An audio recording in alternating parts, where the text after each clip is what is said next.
പിതാവിന്റെയും പുത്രന്റെയും പരിശുദ്ധാത്മാവിന്റെയും നാമത്തിൽ ആമേൻ.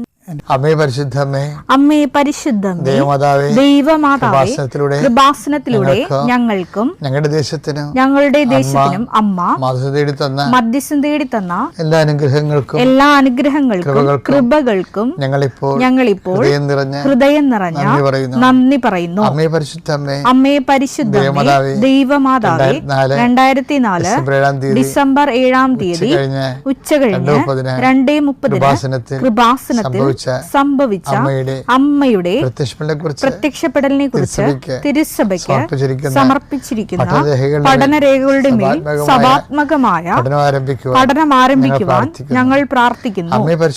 അമ്മേ പരിശുദ്ധമേ, ഭൂസ്വർലോകങ്ങളുടെ രാജ്ഞിയായ അങ്ങേയ്ക്ക് ഭൗമ സംരക്ഷണത്തിനായി പ്രപഞ്ചപ്രകൃതിയെ തന്നെ തിരുസഭ പ്രതിഷ്ഠിക്കുവാൻ ഈ പ്രത്യക്ഷീകരണ വഴി ഇടയാക്കണമേ.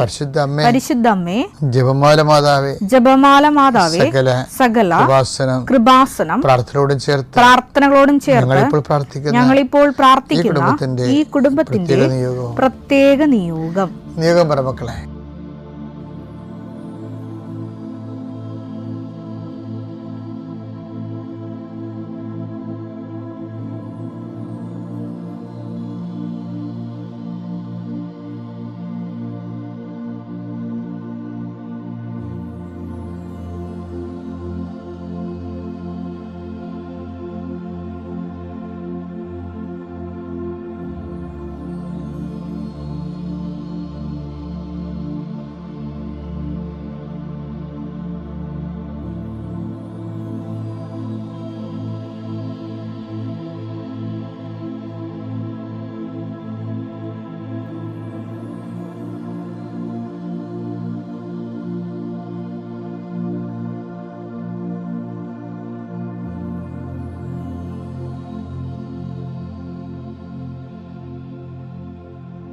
അമ്മയുടെ പ്രത്യക്ഷീകരണത്തിന്റെ ഈ അനുഗ്രഹവേളയിൽ ഞങ്ങൾക്ക് സാധിച്ചു തരുവാൻ കനിയണമേ. ആമേൻ. വിശ്വാസ പ്രമാണം. സർവശക്തനായ പിതാവും ആകാശത്തിന്റെയും ഭൂമിയുടെയും സൃഷ്ടാവുമായ ദൈവത്തിൽ ഞാൻ വിശ്വസിക്കുന്നു. അവിടുത്തെ ഏകപുത്രനും ഞങ്ങളുടെ കർത്താവുമായ ഈശോ മിശിഹായിലും ഞാൻ വിശ്വസിക്കുന്നു.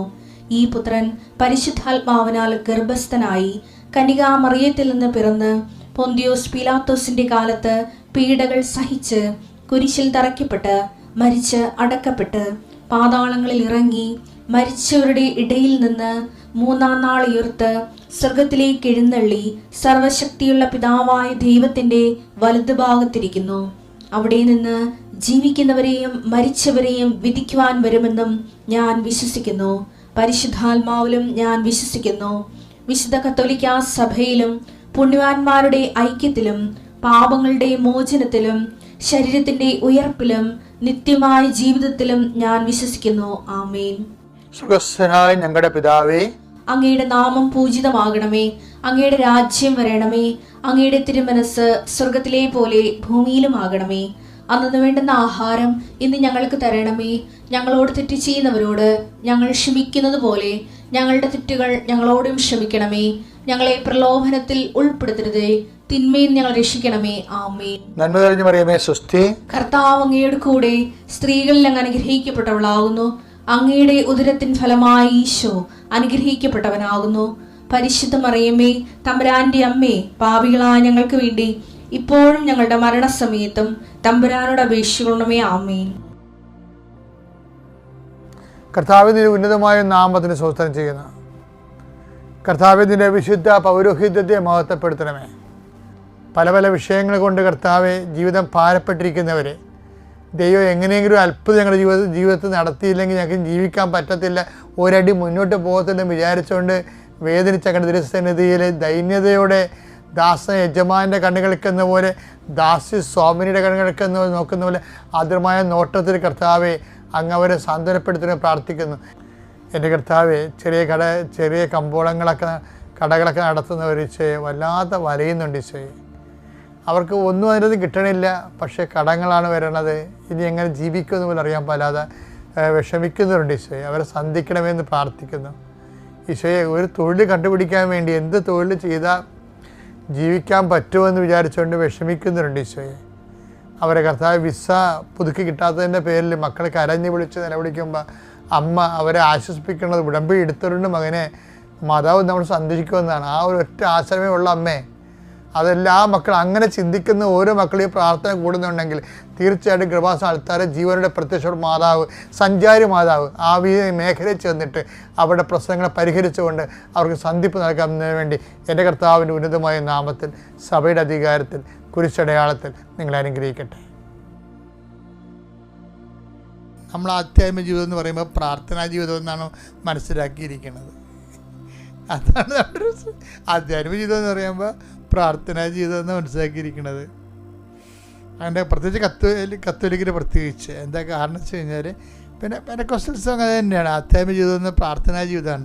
അതുകൊണ്ട് എന്താ സംഭവിക്കുന്നത് അറിയാം, നമ്മുടെ ട്രെയിനിങ് കിട്ടിയിരിക്കുന്ന ട്രെയിനിങ് അതാ. ഇപ്പം ആലപ്പുഴ ഞങ്ങളുടെ ഈ സൈഡിലെല്ലാം സന്യാസ സഭകളാണ്, മിഷണറിമാരല്ല ട്രെയിൻ ചെയ്തെടുത്തിരിക്കുന്നത്. അപ്പോൾ ഈശോ സഭക്കാരുടെ ട്രെയിനിങ് ഭയങ്കര രസമായിരുന്നു. ആ ട്രെയിനിങ് പിന്നെ കിട്ടിയില്ല. ഡച്ചുകാർ വന്നപ്പോൾ ആ ട്രെയിനിങ് പോയി. അത് വേറൊരു ട്രെയിനിങ് ആയിരുന്നു. പിന്നീട് വന്നവർക്ക് കൂടുതൽ ഭക്തിക്കായും ആയിരിക്കും പ്രാധാന്യം വന്നത്. അതുപോലെ ഇപ്പോൾ ഈ മേഖലയിലുള്ളവരെല്ലാം വളരെ ഭക്തിക്കാരാണ്. പക്ഷെ ജീവിതത്തിലെ നിലപാടുകൾ വരുമ്പോൾ ഭക്തി വേറെ, നിലപാട് വേറെ ആയിട്ട് മാറും. അങ്ങനെ ഒരു പ്രശ്നങ്ങൾ നമ്മൾ പലപ്പോഴും ക്രിസ്ത്യൻസിൻ്റെ ഇടയിൽ അഭിമുഖീകരിച്ച് വരുന്നുണ്ട്. അപ്പോൾ എപ്പോഴും നമ്മൾ ശ്രദ്ധിക്കേണ്ട ഒരു വിഷയം, ഇപ്പോൾ യാക്കോബിൻ്റെ കാര്യം പറഞ്ഞ പോലെ നമ്മൾ എന്ത് തേനും കട്ടയാണെന്ന് പറഞ്ഞാലും അസസ്മെൻ്റ് വരുമ്പോൾ യാക്കോബാണെന്ന് കർത്താവ് നോക്കത്തില്ല. നീതി ദേവതയുടെ കണ്ണ് കെട്ടിയിരിക്കുന്ന പോലുള്ള പരിപാടിയാണ്. കാപട്യമുള്ളവനെ കാപട്യമുള്ളവൻ തന്നെ പറയും. ബ്രാൻഡഡാണ് ആ സാധനം. അപ്പോൾ ദൈവതിരുസന്നിധിയിൽ ബ്രാൻഡഡ് ആകാതിരിക്കാൻ വേണ്ടി പ്രത്യേകം ശ്രദ്ധിക്കണം. പിന്നെ എപ്പോഴും സ്റ്റാറ്റസ് ലോയിങ് ഒരു എപ്പോഴും നമ്മൾ സ്റ്റാറ്റസ് ലോ ചെയ്ത് വരണം.